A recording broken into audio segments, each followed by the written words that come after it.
The chess world has an absolute new superstar, and we are going to have a look at the game of a future world champion. I know it's always very tricky to make these kind of announcements very early. I don't want to put any pressure on anyone, but the name Lu Miaoyi is one you will definitely hear more about in the near future. I mean, I have seen this 14-year-old Chinese girl playing a few months ago in the Netherlands in the World Youth Olympiad, where China won gold medal. She was playing on board 4 and she crushed everyone, scored 9 out of 9. But she's very active. She's playing a lot of open tournaments, and currently she has a rating of 2437 on the live list, making her number 30 in the world ranking list among women players. As only a 14-year-old, that is very, very impressive. Now, she just played in the Reykjavik Open, great tournament. I mean, a lot of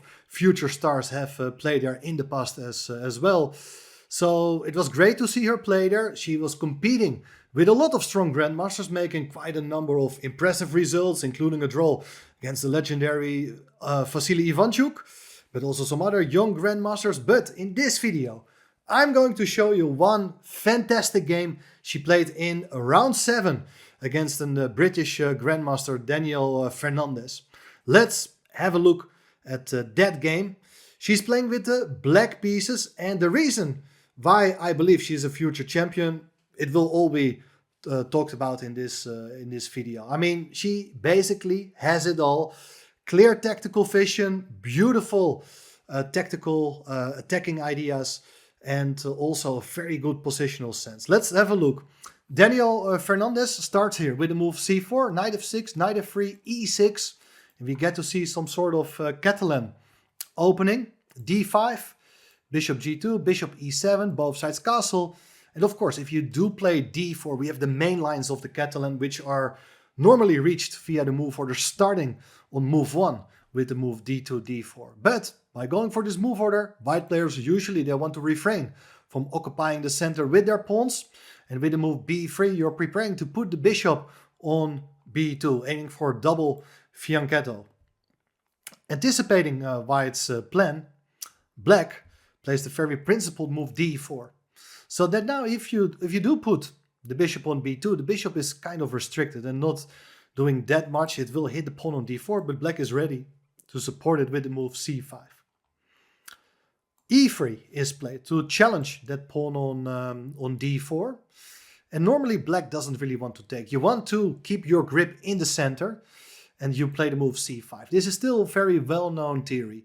Pawn takes d4, black does recapture, and we have an imbalance in the center. White is having an extra pawn on the c file, black is having extra pawn on the e file. And it reminds us of an Benoni with reversed colors. Rook e1. So at some point you would like probably to put your knight on e5. First, knight c6 is played. And here, white goes for the move bishop a3. Interesting move, maybe not the best idea. There are other ways of playing as well for both sides. But in general, exchanging pieces, it will help white to untangle your pieces from the queen side, especially that knight on b1. It's not looking great. It also hinders the rook from a1 to join play. And you don't want to take on a3. After knight takes a3, the knight has possibilities to rejoin play either via c2 or b5, or sometimes even after playing c5, the knight can come to c4. Anyway, I really like the next move played by black, as Lu went here for the move a5. I think it's a nice positional move to get a grip on the dark squares, especially the b4 square. And after the move d3, another very nice classy move by black, as she played her e5, and it's based on a very nice little tactical idea that the pawn on e5 cannot really be taken. Let's have a look why. If you take on e5, there's knight takes e5, and if you take back with the rook, there's bishop takes a3. Now it's the moment to exchange the bishops, because after knight takes, you put a queen on d6, and it's a double attack. And it's actually very important that the pawn is on a5, otherwise white could still have played the move rook a5 to defend the knight on a3. This is still sort of important opening theory. That means the pawn on e5 cannot really be taken. You may take first on e7, but you do take back with the queen. And I think black is having very comfortable play with ideas to get the bishop out, to connect the rooks. It will be very difficult for white to generate some active play on the queen side, because the queen is covering the dark squares pretty well. And Fernandez is looking for some way to complete development by, but the problem here is that the knight on b1 cannot be developed to d2 here yet. And you don't want to take on e7, it kind of helps black. So white tried here to move queen d2. I'm also not too impressed with that move actually. But certainly you still should not take on a3, because after knight takes a3, the knight is on its way to b5. It's a nice outpost for the knight from where it cannot be kicked away any longer by the pawn, by black's a pawn, which is no longer able to put the pawn on a6. So bishop takes a3, not a move, but once again, Lu is playing very mature chess here. With the move knight d7, she knows that she is temporarily obstructing the bishop, which cannot be developed now, but you do support the pawn on e5 one more time. And at some point you may just consider launching your f-pawn if you do have a chance. And well, the main problem for white is still very clear. It's these pieces on the queen side which are not able to join. White played h4.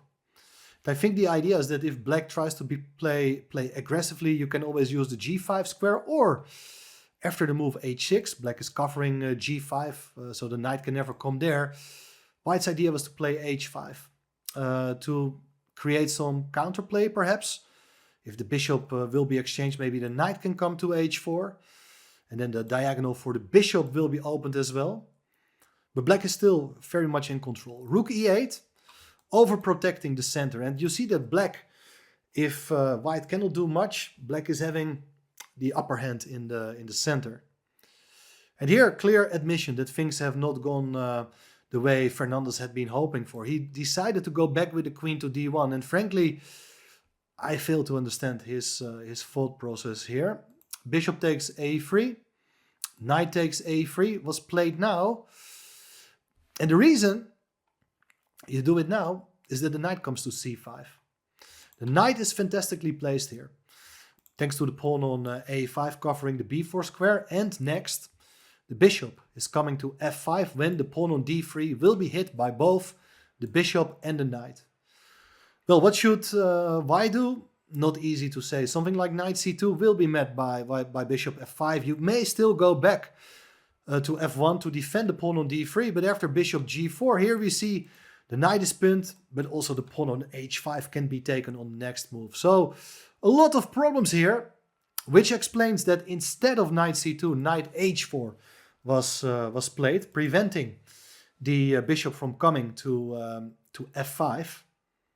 But now black played the move knight b4. Excellent move. Here you see that's why the knight wanted to be on c2 to prevent knight b4 by black. Here two knights are hitting the pawn on d3. White doesn't want to lose that pawn. Plays here bishop f1, but now the queen comes in to g5. Very nice move. And after knight to b5, what else should black do? The bishop comes into g4, hits the queen. Also hits the pawn on h5. Queen to b1. And here you may consider just taking the pawn on h5. But much better is to play the move queen d2. Adding more pressure to the pawn on d3. And look at this. The queen is totally stable there. It cannot be chased away as the bishop covers the e2 and the d1 square. And very important also is that knight c7, a knight fork, looks as if white is winning material, but it will be met by knight b takes d3, attacking the rook on e1, threatening to take on f2. And white's position is just falling apart. So instead of knight c7, white first played here this move, f3, to attack the bishop. But the bishop captures the pawn. Now knight c7 is played. But anyway, knight b takes d3 It's another big pawn, and position looks really bad. The reason now white has inserted this move f3 is that rook e2 can be played to attack the queen. But the queen goes back to g5. And it hits the pawn on g3. Knight takes e8. And, well, don't get tempted here. I know the pawn on g3 can be captured with check. But if you do so, there's rook g2. Attacking the queen. If queen goes away, then the knight takes on g7 and it's a total mess. But white all of a sudden has some counterplay against the king. No need to allow these complications because you have an overwhelming positional advantage. Just recapturing on e8 is the way to go forward here. As look at these knights. They are fantastic. They cannot be challenged. And white's king's position remains totally vulnerable. Feels like it can fall apart anytime soon. King h2 played to defend the pawn on g3. And here Lu goes for the move e4. Beautiful move. Putting pressure against the pawn on f3. If you take on e4, it's bishop takes e2, bishop takes e2. Okay, you've won back your material. And in fact, black is up a pawn, but more importantly, you do have a devastating attack, winning the pawn on e4 with more threats to come. So that is all about taking the pawn on e4. Fernandez played the move a3. Maybe he's dreaming of some counterplay with b4. But here, Lu goes for f5. Fantastic idea. So that if you play b4 to undermine that knight, black just goes ahead here with f4, attacking the pawn. The pawn on g3 will be removed, after which the knight on h4 is in huge trouble. So b4 was not played. Bishop h3 on the board, so that maybe at some point you can try to get your queen over to g1 to defend the pawn on g3. But much better is knight f4. Beautiful idea.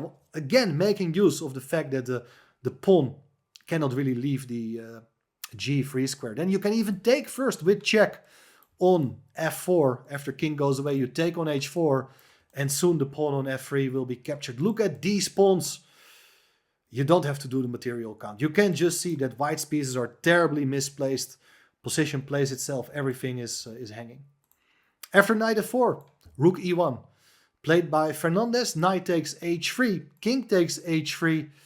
Now, nice move. Bishop takes f3. Taking another pawn, but also very nice little calculation. Not too difficult for such a young superstar. After knight takes f3.